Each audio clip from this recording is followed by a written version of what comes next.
ખાતે મળી છે એમાં અમારા દક્ષિણ ઝોનના ઇન્ચાર્જ એવા રામભાઈ ધડુક અને આ વિધાનસભાના પ્રભારી એવા સ્નેહલભાઈની આગેવાનીમાં ખૂબ મોટી સંખ્યામાં વડીલો, યુવાનો અને માતા બહેનો જોડાયા છે. અને આજે ભાજપ અને કોંગ્રેસમાંથી 500થી પણ વધારે કાર્યકરો અમારા આમ આદમી પાર્ટી પરિવારમાં જોડાયા છે, જેમનું અમે સ્વાગત કરીએ છીએ. ત્યારે આપે સૌએ જોયું હશે, આજે ગુજરાતમાં કોઈ સરકાર નથી ચાલતી, આજે ગુજરાતમાં સર્કસ ચાલે છે. ઘડીકમાં મંત્રીઓ બદલે છે, ઘડીકમાં તંત્રીઓ બદલે છે, ઘડીકમાં એમના નાયબ મુખ્યમંત્રી ભલભણા વરઘોડો તો નીકળે છે જેવા નિવેદનો કરે છે. આજે ગુજરાતની જનતા કંટાળી ગયેલી છે. એમના રિંગ માસ્તરો દિલ્હીથી જેટલું કે એટલું ગુજરાત ચાલે છે. થોડા ઘણા અધિકારીઓ જે એસી ચેમ્બરોમાં ગાંધીનગર બેઠા છે, સરકાર ચલાવે છે. આજે જનતાને શું મળે છે? આજે જનતા પહેલાં આધાર કાર્ડો માટે લાઈનો પર હતી, રેશન કાર્ડના કેવાયસી માટે લાઈનો પર હતી, ખેડૂતોના રજિસ્ટર માટે લાઈન પર હતી, અને આજે એસઆઈઆર માટે લાઈનો પર છે. નોટબંધીઓમાં લાઈનો હતી, કોરોનામાં ઘરમાં હતા.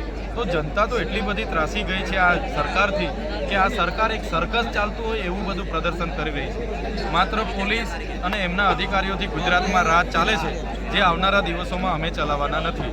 આદિવાસી સમાજ હોય, માઇનોરિટી હોય, એસસી કે ઓબીસી સમાજ હોય, જ્યારે પણ દેશની જરૂર પડી આઝાદીમાં પણ અમારા પૂર્વજો લડ્યા છે. દેશના વિકાસમાં પણ અમે લોકોએ ખૂબ મોટું યોગદાન આપ્યું છે. આજે જળ, જંગલ, જમીન અને પ્રકૃતિ સાથે રહેનારો આદિવાસી સમાજ છીનભીન થઈ ગયો છે, સ્થળાંતર થઈ ગયો છે. અને આદિવાસી સમાજ આજે શિક્ષકો માટે રોડ પર ઉતરે, શાળા માટે રોડ પર ઉતરે, ડૉક્ટરો માટે રોડ પર ઉતરે, યુવાનોની રોજગારી માટે રોડ પર ઉતરે. અને આ વિસ્તારમાં જીએમડીસીના નામે ગામડા તમે ખાલી કરાવો. આજે અમારા યુવાનોને અહીંયા કંપનીઓમાં શોષણ થાય. આ ગોલ્ડી સોલાર જેવી કંપનીઓ અમારા યુવાનોને 12 કલાક કામ કરાવે, યોગ્ય પગાર ના આપે. એટલે હવે અમે ચલાવવાના નથી. જો અમારા લોકોને ન્યાય નહીં મળશે તો અમે આવેદન, નિવેદન, જિંદાબાદ, મુર્દાબાદ, લડેંગે, જીતેંગે બધું હવે બંધ કરવાના છે. અમે હવે જો સરકાર અમારા લોકોનું નહીં વિચારશે તો અમે ગાંધીનગર તરફના રસ્તે આગળ વધીશું અને ગાંધીનગરમાં ખૂબ મોટું આંદોલન થશે.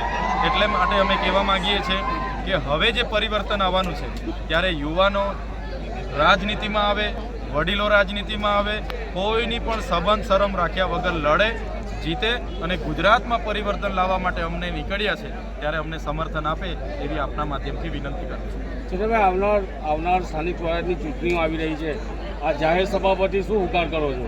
આ જાહેર સભામાં અમે કીધું કે હવે જે લોકો સારા છે, લોકોનું કામ કરવા માગે છે, કેટલાક ભાજપના પણ સારા છે, કોંગ્રેસના પણ, જેમને એમને ત્યાં તાલુકા જિલ્લા લડવા માટે એ પાર્ટીઓ તક નથી આપતી, એવા લોકો પણ અમારી સાથે આવે.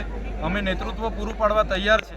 આવો બધા સાથે મળીને તાલુકા, જિલ્લા, નગરપાલિકાઓ લડીએ, જીતીએ અને આવનારી વિધાનસભા 2027 પણ લડીએ. અમે સ્વતંત્ર લડવાના છે. અમારે કોઈની સાથે ગઠબંધન નથી. તમામ બેઠકો પર આમ આદમી પાર્ટી સ્વતંત્ર લડશે અને આમ આદમી પાર્ટી જીતશે.